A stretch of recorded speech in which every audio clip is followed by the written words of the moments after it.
One of the qualities of a devotee is that they're clean. And Prabhupada was a super clean person. Actually, probably the cleanest person I've ever met. When he came to Hawaii after we moved to the new temple on Koala Way, they'd set up a beautiful room for Srila Prabhupada that's still there. And they asked me to make cushions. And they gave me this very dark blue fabric. So I stayed up like all night and I made these cushions and the bolsters for the side. And the next day, he sent it back to me that he wanted white fabric. He said if it's dark, you can't see that it's dirty, and he wanted to be able to wash it when it got at the least bit dirty. And then also in Deva Sadan Mandir in Detroit, when Prabhupada, we first moved into the temple, Prabhupada came, it was the Fisher Mansion, and Prabhupada came, and they had put these beautiful carpets out, and they'd fixed the room up really nice. The next day, he said he wanted white sheets put over the carpets because that way you can see the dirt and you can take off the cover and wash it and put it back down. Just very, not fanatical, but just extremely clean. Such a good example for us. First day that I assisted Srila Prabhupada in the kitchen was for my sister's wedding in New York. And Srila Prabhupada cooked in a very small galley kitchen in his New York apartment, both sides counters. And he gave me the singular task of making a very difficult preparation called aloo kachori, which is still my Waterloo, because it's one of the most complex pastries to cook properly. It has to cook for a long time without becoming greasy, and that's almost impossible. It's like the elephant through the eye of a needle at the best of circumstances. But because the stuffing for this is mashed potatoes, it is even more difficult. If it's a pea kachori that can blow up like a stuffed puri, then it's easy. This is very difficult. So for nearly 8 hours, I was given that singular task of making aloo kachoris, while Srila Prabhupada cooked a 14-course feast for the wedding single-handedly in his kitchen. And in the course of cooking that feast, I made so many mistakes from the very first day in his service. The first mistake I made was I had a very short skirt on and little t-shirt and sitting cross-legged, and I said, Swamiji, may I have a cigarette? And he popped his head out the corner and he said, go wash your hands. So I went and washed my hands. And so then he explained the 4 principles in Krishna consciousness.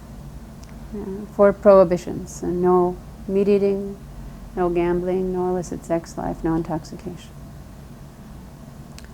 So then, short time later, I said, Swamiji, may I have a glass of water? And he said, go wash your hands. So then he explained the first and simple, foremost principle in cooking is to engage the senses in the service of the Lord, and to cook for Krishna with love and devotion, and not think about our senses, our tongue, our sense of smell, the belly. This is cooking for Krishna. So then short time later I said, Swamiji, it's very hot in here. I was wiping perspiration. Go wash your hands. So then he began a little bit, the simplest principles, rudimentary principles of external cleanliness. And then he explained just the simplest touch of internal cleanliness. By balancing both of them, are we able to engage in the idea of serving Krishna through this art of cooking. So all three things, first day in the kitchen. At the second initiation, here's the other initiation story. It was time, this would be about a year later, about 12 months or so later. Again, we're in Berry Place, and again, Prabhupada is awarding second initiation to some of the devotees, and I was included in the group. As it was, we weren't expecting the initiations to come until later in the day. So I'd been doing some service, and I was running around the temple, not necessarily prepared, but somehow something had happened and Prabhupada's schedule changed, and he had to leave to go on some preaching, to visit some life member or to go away. So the initiation was brought forward by about half a day, and someone came and said, Kishore, it's time, you have to go now to get your initiation. But I said, but I'm not ready, I haven't prepared, I think I had time quickly to have a quick shower, or maybe even just splash my face, and I don't even think I had time for a shower. So I did my best, put on a fresh dhoti, and rushed up the stairs. And almost immediately, I was ushered into Prabhupada's room, upstairs. Put some tilak on quickly. And the room was semi-dark. And Prabhupada's servant was massaging. I forget, it might have been Aravinda, possibly Aravinda. I don't know if it was Shrutakirti, but I think it was Aravinda at the time. Can't remember. But it was just Prabhupada in his gamsha with this radiance coming off his body. You could see the oil and the radiance. So I was ushered into the room, and Prabhupada was at the other end of the room, the other side of the room. And I stepped inside, and Prabhupada immediately looked in my direction, and he said, "You have bathed today?" I'd barely even come into the room. And I said, "Yes, Prabhupada." I didn't want to go through the whole explanation or whatever. It would have just sounded so... I said, "Yes, Prabhupada." And he looked at me and said, "There is odor coming." And I thought, I've blown it. I'll have to wait till some other Prabhupada's going to kick me out. There's odor coming. And he was way at the other end of the room. And he looked at me and said, "Come." And I sat down. And he said softly, "Brahman means clean. Brahman must bathe 3 times daily." And then rather than say that, he said, "Come." And then he proceeded to give me Brahman initiation. I was astonished. How is it possible for him to, I just walked in. So that was my lesson, that if I want to be Brahman, then you be clean. My first, I would say, personal experience with Prabhupada, besides getting a cookie from him or him patting me on the head, was when I was 4 years old. I was, at the time, dressing as a sannyasi and had my danda, and we all met Srila Prabhupada at the airport, and I was in we were all in the kirtan, I was in it, and then at the end of it all, I got to ride back to the temple in the Cadillac with Srila Prabhupada. So there was the driver in the front seat, my father was in the passenger seat doing security, and Prabhupada was here, and I was in back seat. I danda, and Prabhupada was there, and I was just like, literally, this was the best day of my life. And so we're on our way back from the airport, and Srila Prabhupada takes out this big cookie that someone had given him.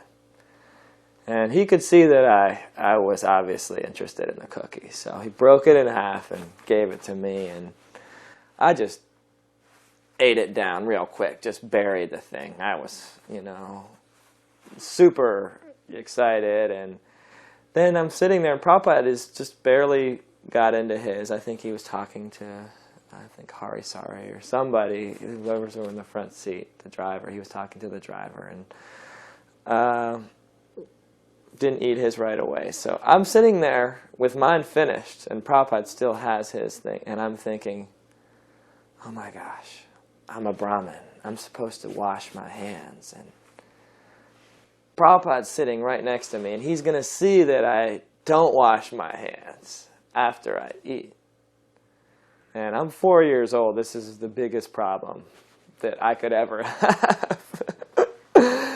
And I just remember, you know, my danda sitting next to the door, and I'm just like, I'm touching it. I'm thinking about what's going to happen. You know, am I going to be exposed as a smarta Brahmin or a false Brahmin? So I keep cool, though. I watch Prabhupada and see what he does. And Prabhupada eats his cookie, and without touching his fingers to his lips. So he eats his cookie, and when he's finished, he goes. I look over and I say, and the time it was just such a relief. You know what I mean? There were all these pressures on me, you know. I'm a Brahmin, I gotta wash my hands, or maybe, you know, take a shower even, take a bath, you know. This is some pretty intense pressure. And Prabhupada went, and instantly my suffering vanished. You know, the suffering that was in my mind, you know, disappeared. And this event has meant more and more to me over the years as the time has passed, and I've had different realization and experiences, and I've come to take it as that meaning time, place, and circumstance. Another time at the same time, deities were there. It was either Radha Damodar or another almost identical set to Radha Damodar that we had acquired there. They were the medium, about this high, the multi-metal kind, really beautiful deities that we were worshiping there. And we were taking care of the deity worship. And the floor was wooden, and Prabhupada didn't think it was properly clean, and he'd mentioned it, and then when he saw it, he didn't think it was clean enough again. I remember Kaushalya had volunteered to clean the floor in the temple room.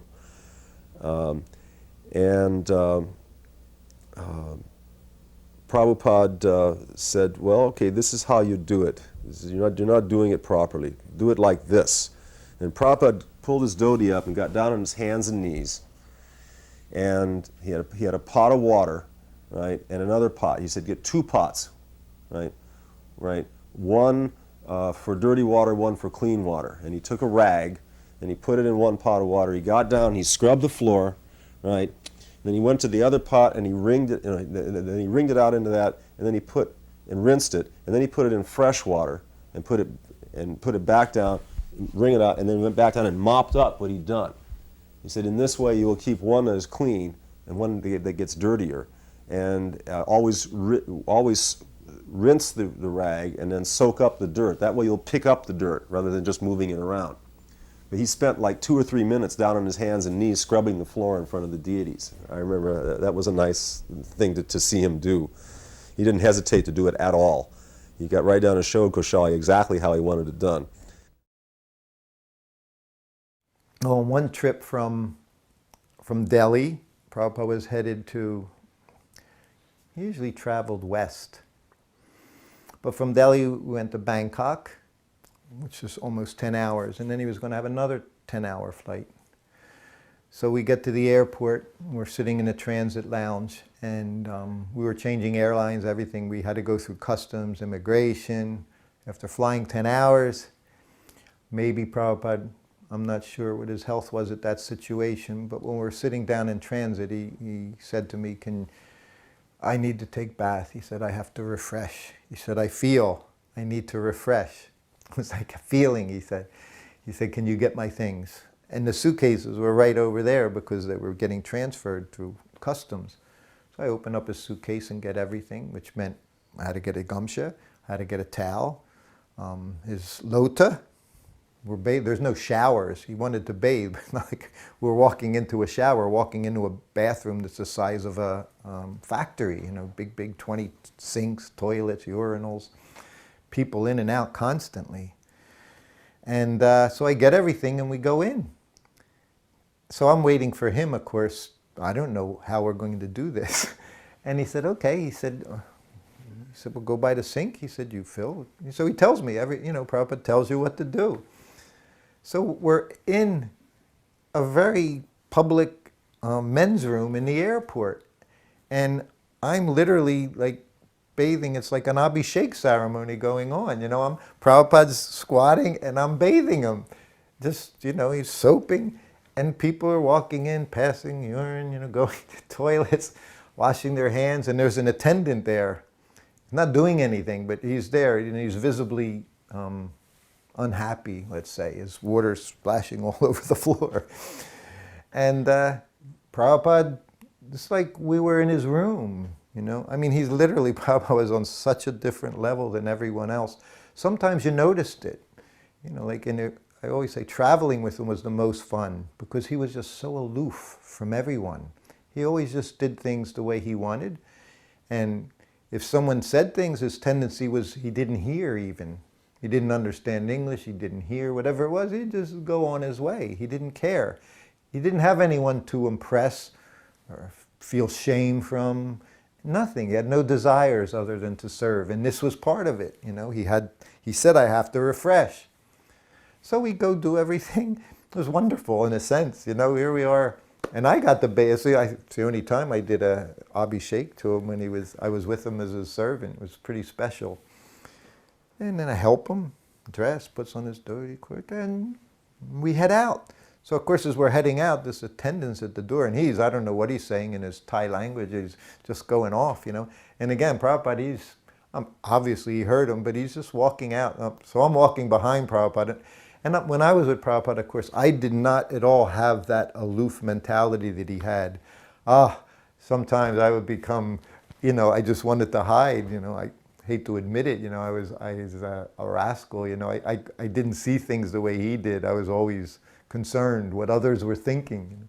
So I'm falling behind, and as we get out, I said, Prabhupada, this guy's really ticked off, and he said, yes, I know. He said, I had to bathe, and that was it.